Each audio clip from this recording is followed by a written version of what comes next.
عقد، اور سر نے یہ بھی بتایا ہے کہ ان کی چونکہ خود بھی دوسری شادی جو ہے بیوہ سے ہوتی تھی تو انہوں نے اس موضوع پر لکھا تھا۔ اس کے علاوہ اس ناول میں جو ہے ہندوستانی سماج میں جو معاشرتی برائیاں ہیں اس پر بات کی گئی ہے۔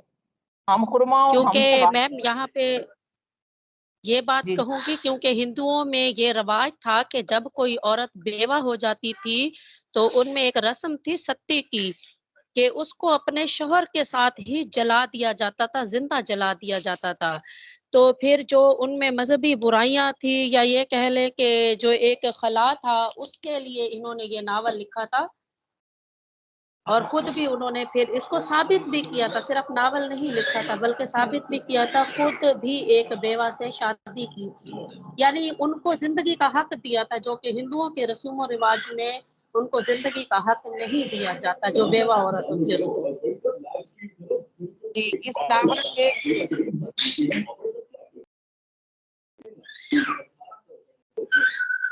میم آپ کی آواز نہیں آ رہی۔ یہ کون ہوا ہے؟ میم سر آپ کا کی مائک آف آواز ہو بیچ گیا۔ میں ببلنگ ہو رہی ہے، یعنی کٹ رہی ہے، آواز صحیح نہیں آ رہی۔ ایک منٹ۔ جی السلام علیکم۔ وعلیکم السلام سر، سوری آپ کا مائک بھی آف ہو گیا۔ اصل میں آپ نے آج اردو ادب کے آپ نے میرا مائک ڈسیبل کر دیا تھا۔ اچھا جی، اس کے بعد ہم دیکھتے ہیں کہ پریم چند کا جو تیسرا ناول ہے وہ ہے روٹھی رانی، جو 1907 میں شائع ہوا تھا، اور جس میں جاگیر دارانہ نظام کا جو ایک استحصالی نظام ہے اس کو موضوع بنایا گیا تھا، اور اس میں یہ بتایا گیا تھا کہ ایک جو راجپوت ہوتے ہیں وہ کئی شادیاں کرتے ہیں اور اس طرح کی۔ اس کے بعد جو ان کا چوتھا ناول تھا وہ تھا جلوہ ایثار۔ یہ ان کا ایک سیاسی ناول تھا۔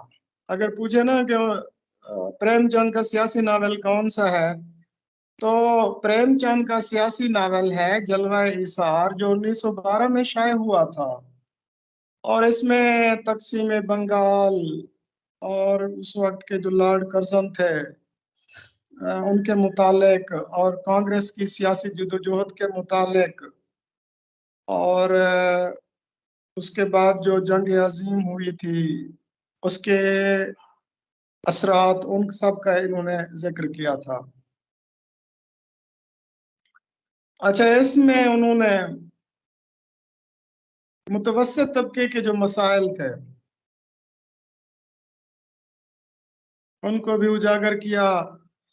اچھا، اس کے بعد جو پریم چند کا پانچواں ناول تھا بازار حسن، وہ 1916 میں لکھا گیا تھا۔ بازار حسن جیسے آپ کو پتہ ہے طوائف کے موضوع پر لکھا گیا تھا۔ طوائف کے موضوع پر امراؤ جان ادا بھی لکھا گیا تھا، اور شاہد رانا قاری سرفراز حسین کا بھی ناول تھا، اور اسی طرح یہ پریم چند کا بھی ناول بازار حسن بھی طوائف کے موضوع پر لکھا گیا تھا۔ تو اس کے بعد پھر پریم چند کا جو چھٹا ناول تھا گوشہ عافیت، یہ 1922 کو لکھا گیا۔ انہوں نے لکھا تھا منوہر اور بلراج۔ منوہر اور بلراج جو کسان ہوتے ہیں، باپ بیٹا ہوتے ہیں، یہ اکثر پوچھا جاتا ہے کہ منوہر اور بلراج پریم چند کے کس ناول کے کردار ہیں، تو گوشہ عافیت کے کردار ہیں۔ یہ دراصل ناول مہاتما گاندھی کی جو تحریک تھی نا، اس سے متاثر ہو کر لکھا گیا تھا۔ اچھا، اس کے بعد خاص طور پر وہ جو تحریک عدم تعاون تھی گاندھی کی، اس سے متاثر ہو کر لکھا گیا تھا۔ اور پریم چند کا وہ ناول کہ جس میں انہوں نے تعلیم کو موضوع بنایا تھا وہ بھی یہی ہے۔ اسی ناول میں انہوں نے مہاتما گاندھی کی جو تعلیمی پالیسی تھی گوشہ عافیت، اس کو کھول کر بیان کیا۔ اس کے بعد پھر ان کا ساتواں ناول ہے چوگان ہستی۔ یہ ان کا سب سے کامیاب ترین، ویسے 2-3 ان کے ناول ہیں جو کامیاب ہیں، لیکن چوگان ہستی کو بھی کامیاب ترین ناول کہا جا سکتا ہے۔ اور 1924 کو انہوں نے یہ ناول لکھا تھا۔ پریم چند نے خود ہی کہا تھا کہ میرا یہ ناول سب سے بہترین ناول ہے۔ چوگان ہستی جو ہے ان کا بہترین ناول ہے۔ اچھا، اس میں انہوں نے صنعتی ترقی اور اس کے اثرات اس کو موضوع بنایا تھا۔ اس کے بعد پھر ان کا نیکسٹ ناول آ جاتا ہے پردہ مجاز۔ پردہ مجاز جو انہوں نے 1934 میں لکھا تھا۔ یہ جو پردہ مجاز ناول ہے یہ ہندی میں بھی شائع ہوا تھا، کایا کلپ کے نام سے ہندی میں بھی شائع ہوا تھا۔ یہ بنیادی طور پر 1926 میں ہندی میں شائع ہوا تھا، پھر 1934 میں پردہ مجاز کے نام سے اردو میں اس کو شائع کیا گیا۔ ہندو مسلم فرقہ وارانہ کشیدگی اور طبقاتی نظام اس موضوع پر، وہ جو ترقی پسندی کا دور تھا اس کو موضوع بنایا گیا تھا۔ اس کے بعد ان کا ناول آیا تھا نرملا، جو 1925 میں شائع ہوا تھا، اور اس میں بے جوڑ شادی کے مسائل اور جہیز کے مسائل بیان کیا جائے۔ نرملا ایک لڑکی ہوتی ہے، کم سن لڑکی ہوتی ہے، جس کو ایک عمر رسیدہ شخص اپنی بیوی بنا لیتا ہے، اور پھر مستقبل میں جو اس نوعمر لڑکی کو جو پریشانیاں درپیش ہوتی ہیں اس کا نقشہ انہوں نے اس میں کھینچا ہے۔ اس کے بعد 1931 میں ان کا ناول آیا تھا غبن۔ غبن ان کا ناول آیا تھا، یہ معیشت پر ہے، یعنی عام آدمی کے جو معاشی مسائل ہوتے ہیں، ہندوستان کے جو متوسط طبقے کے معاشی مسائل تھے اس کو اجاگر کیا گیا ہے۔ اچھا، اور اس کے ساتھ ساتھ عورت، مشرقی عورت کی اپنے شوہر کے ساتھ وفاداری کا بھی تذکرہ ہے۔ اس کے بعد پھر آتا ہے ان کا ایک اور مشہور ترین اور کامیاب ناول میدان عمل، جو 1932 میں شائع ہوا تھا۔ اس میں یہ متوسط طبقے کے جو نوجوان تھے ان کی زندگی پر یہ ناول لکھا گیا تھا۔ تحریک آزادی اور مزدوروں اور دوسرے لوگوں کی جو قومی جدوجہد تھی اس پر یہ ناول لکھا گیا تھا۔ اس کے بعد شاہکار ان کا جو ناول ہے، ان کا جو سب سے بہترین ناول ہے وہ گودان ہے، اور گودان کے متعلق آپ کو میڈم صاحبہ بہترین طریقے سے بتا چکی ہیں۔ پھر ان کا جو آخری ناول تھا وہ نامکمل ناول تھا منگل سوتر۔ منگل سوتر جو ہے، منگل سوتر ان کا ایک نامکمل ناول تھا۔ تو یہ تھے، اب بیٹا نہ کریں